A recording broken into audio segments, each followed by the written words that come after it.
আমার গা বাঁচানোর জন্য আমি বলতেছি না পরবর্তী সরকার আমাকে রাখবে কি রাখবে না সেটা আমার ইস্যু নয়। আমার ইস্যু হচ্ছে যে এটা কি দেশের জন্য ভালো না দেশের জন্য খারাপ। এই অন্তর্বর্তীকালীন সরকার এই ইলেকশনের সাথে তো জড়িত নয়। অন্তর্বর্তী সরকারের একটাই লক্ষ্য, সেটা হচ্ছে সংস্কার কিছু করে যাওয়া।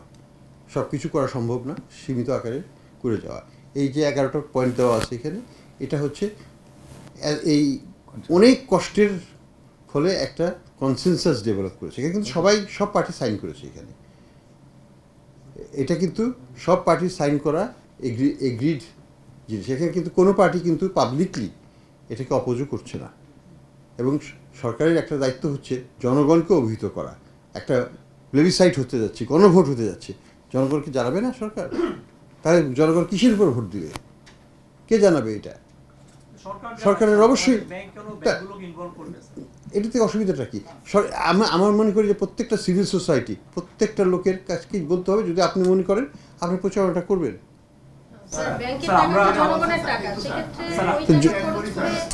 জনগণের টাকার তো ইস্যু না, এটা তো সিএসআর এর টাকার থেকে।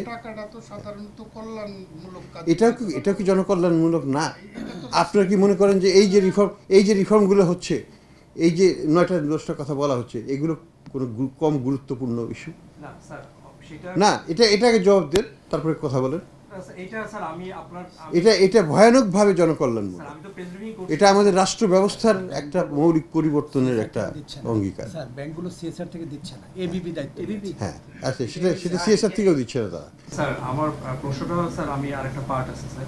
আমরা এক সময় দেখতাম 15ই আগস্টে কর্মসূচি পালন করার জন্য ব্যাংকগুলো এইভাবে টাকা খরচ করত। 15ই আগস্ট পালন করা আর এই যে এখানে ঐক্যমত্য কমিশন, একটা কমিশন প্রত্যেকটা রাজনৈতিক দল তাদের সাথে বছরখানিক ঘুরে আলোচনা করে একটা কনসেনসাস ডেভেলপ করে সেখানে প্রত্যেকটা দলের সিগনেচার সেখানে দেওয়া আছে একেবারে। তারা একটা সর্বসম্মত কিছু টার্মস গেছে, যেখানে বিএনপি, জামাত, এনসিপি সবাই কিন্তু একমত। যেখানে হয়তো দ্বিমত হতে পারে যে এনসিপি হয়তো আরও বেশি আশা করেছিল, সেটা হয়তো তারা পায় নাই, সেই জন্য তারা একটু ক্ষুব্ধ হতে পারে। কিন্তু এই কয়টা ইস্যু নিয়ে কিন্তু কোনো দ্বিমতের কিছু নাই। কোনো রাজনৈতিক দলই কিন্তু বলছে না যে আমরা এটাকে চাই না। কাজেই এটা একটা জাতীয় কনসেনসাসের ইস্যু। সেই কনসেনসাসটা আমরা আর একটু ভালোভাবে সুস্পষ্টভাবে যাতে হয় সেটাই আমরা চাই, যাতে এটা পরবর্তীতে কোনো রকমের দ্বিধা সৃষ্টি না করে জনগণ আসলেই এটা চায়। সেটাকে প্রচার তো করতে হবে। প্রচার এখানে তো বলা হচ্ছে না আপনি কোথায় ভোট দিন, বলা হচ্ছে যে আপনি এই জিনিস যদি চান তাহলে হা বলুন। এই জিনিস না চাইলে আপনি দিয়েন না। হ্যাঁ, অবশ্যই ওই কাগজটা নিয়ে আসেন।